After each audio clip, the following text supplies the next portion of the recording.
Ready to hear Thomas Goes Fishing from the Season 1 episode of Thomas the Tank Engine, aka Thomas and Friends. The narrator is George Carlin. Here we go. When Thomas puffed along his branch line, he always looked forward to something special. The sight of the river. As he rumbled over the bridge, he would see people fishing.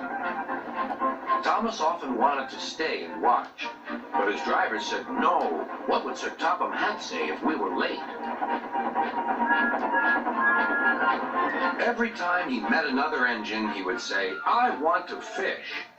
But they all had the same answer. "Engines don't go fishing." Silly stick in the muds, thought Thomas. One day, he stopped as usual to take in water at the station by the river. "Out of order." "Bothered," said Thomas. "I'm thirsty."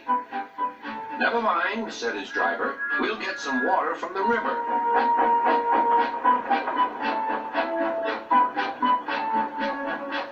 They found a bucket and some rope and went to the bridge.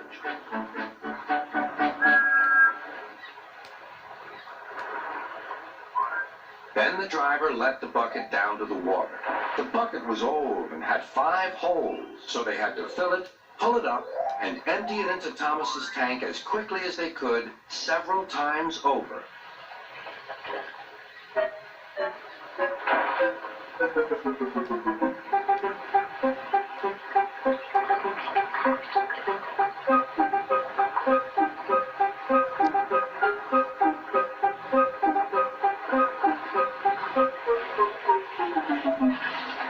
They finished at last.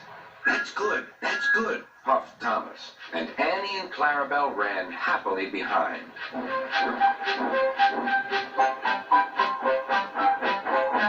Suddenly, Thomas began to feel a pain in his boiler. Steam began to hiss from his safety valve in an alarming way.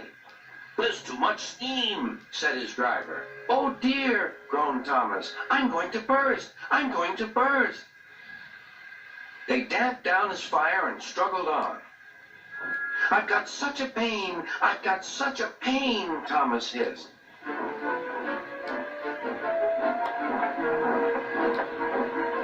They stopped just outside the last station, uncoupled Annie and Clarabelle, and ran Thomas, who was still hissing fit to burst, on a siding right out of the way.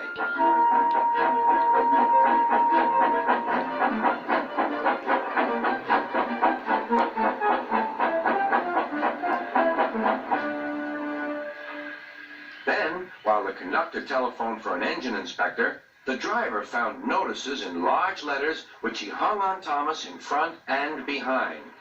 "Danger! Keep away!" Soon the inspector and Sir Topham Hatt arrived. "Cheer up, Thomas," they said. "We'll soon put you right." The driver told them what had happened. "So the feed pipe is blocked," said the inspector. "I'll just look in the tanks." He climbed up and peered in. Then he came down. "Excuse me, sir. Please look in the tank and tell me what you see." "Certainly, Inspector," replied Sir Topham Hatt. He clambered up, looked in, and nearly fell off in surprise. "Inspector," he whispered, "can you see fish?"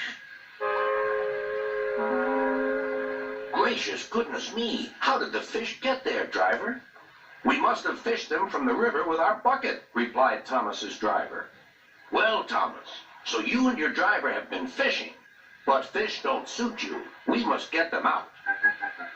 They all took turns at fishing in Thomas's tank, while Sir Topham Hatt looked on and told them how to do it. When they had caught all the fish, they had a lovely picnic supper of fish and chips. That was good," said Sir Topham Hatt. "But fish don't suit you, Thomas, so you mustn't do it again." "No, sir, I won't," said Thomas sadly. "Engines don't go fishing. It's too uncomfortable."